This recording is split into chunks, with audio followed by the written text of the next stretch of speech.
pupunta kami ng Kongreso para sa investigasyon sa flood control project. Ito po ay aking opinyon, maaring mali at maaring tama. Pero sa perspective ng isang ordinaryong mamamayan, ang nakikita ko po ay hindi investigasyon. Ito po ay cover-up. At nakakalungkot, hindi lang ang flood control project ang naging patunay.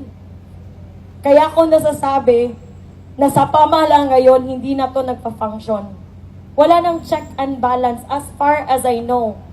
The three branches of the government, executive, legislative, and judiciary, they are supposed to be separate from each other to make sure that there is a check and balance in the government.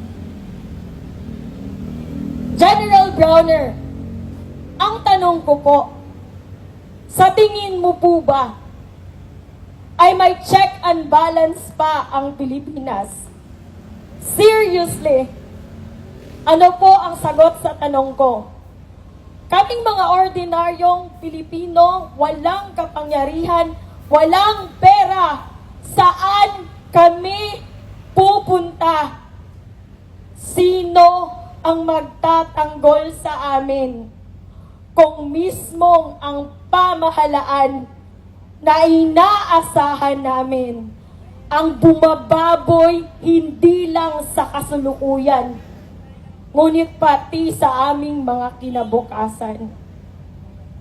General Browner, I plead you with all my heart as a Filipino citizen. Protect us. Protect us because in the end, you are supposed to protect the Filipino people. You are supposed to uphold the interest and the protection of the Filipino people. Wala kaming laban dahil wala kaming kapangyarihan. Pwede kaming mag-rally sa araw-araw. Walang makikinig sa amin dahil wala nang ngipin ang batas ng Pilipinas.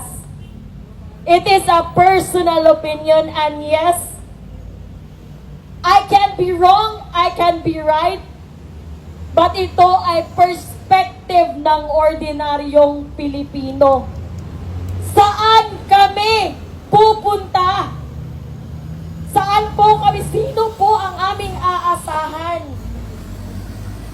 Wala po kaming presidenteng maaasahan.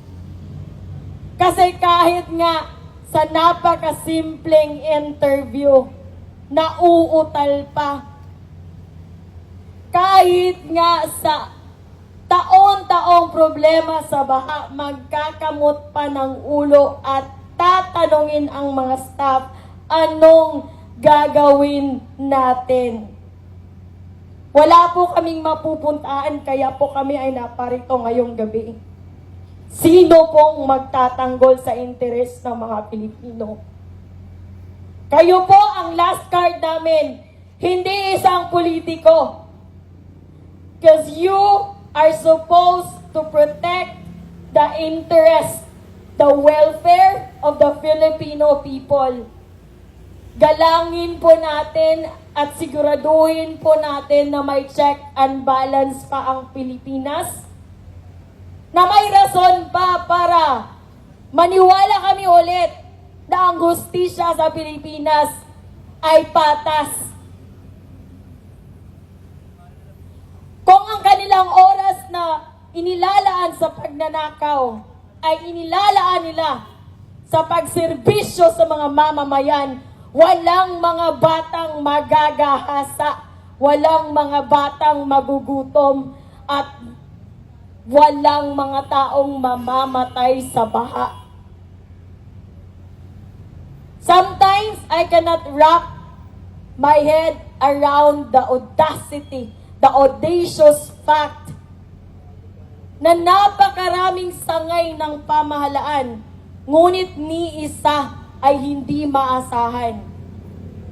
General Browner and the Armed Forces of the Philippines, together with the Philippine National Police, you are our last card and we are counting on you to protect the interest of the Filipino people.